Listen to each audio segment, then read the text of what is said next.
Welcome to the NBA 411. I'm Michelle Steele. With only 20 games remaining in the regular season, we have a logjam in the Wild West for the teams battling it out for the number 7 and 8 playoff spots. Now, we asked our experts to focus on the Western Conference's battle for those remaining spots. Portland, Minnesota, Utah, Phoenix, Houston, and Denver are all in the thick of it. Now, with her prediction on the two teams most likely to grab the brass ring, here's ESPNLA.com columnist Ramona Shelburne. Take it away. Well, who are the 7th and 8th seeds in the Western Conference playoffs going to end up as?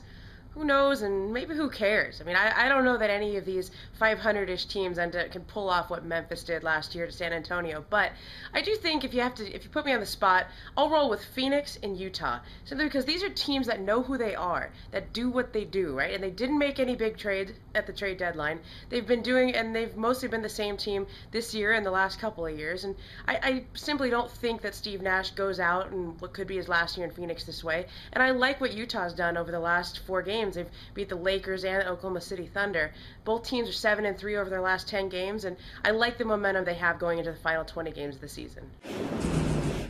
Thanks for that. We hear from our bloggers next who tell us who's doing well and who's running out of gas. First up, Dan Noel, who picks one team he thinks will make the playoffs and one team that is falling behind.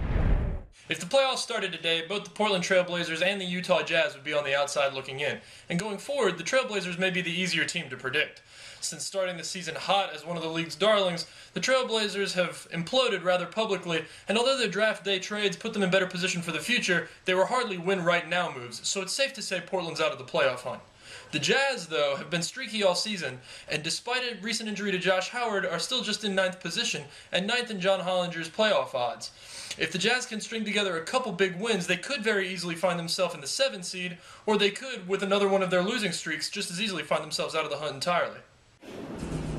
For the Denver Nuggets, it's really just about getting healthy. Yeah, they traded Nene at the trade deadline, but they need to get Danilo Gallinari back, who broke his thumb recently, and they need to just make sure that they have all that depth. They just added Wilson Chandler, which is going to help them a lot, so they should be set up pretty well for a good run to the 7th seed in the West. The Rockets are a pretty intriguing team to go for the 8th seed. They just added Marcus Camby. They're playing really well. They've just come off 2 really nice wins, one against the Lakers and one against the Thunder, both without Bulldog point guard Kyle Lowry. So the Rockets are a team that are more than likely going to sneak into that 8th spot in the Western Conference playoffs and probably give somebody a little bit of a run for their money. Thanks, guys. Let's take a look at the midweek standings in the Western Conference. It's a tight pack with Denver hanging on to 7th at 9 games back. Houston rocketing right behind the Nuggets, 9.5 games back. Utah is in the 9th spot at 10 games back. Phoenix is 11 games back, Minnesota's 11.5 games back, and Portland trails the race at 13 games back. So from the 7th spot through the 10th, there's only 2.5 games spread. Lots of close maneuvering ahead out west. With more on this battle, let's go to Brendan Jackson. The Phoenix Suns have a pretty good chance of sneaking into the playoffs. They're a game and a half out of the 8th and 2 back of the 7th with a fairly favorable remaining schedule.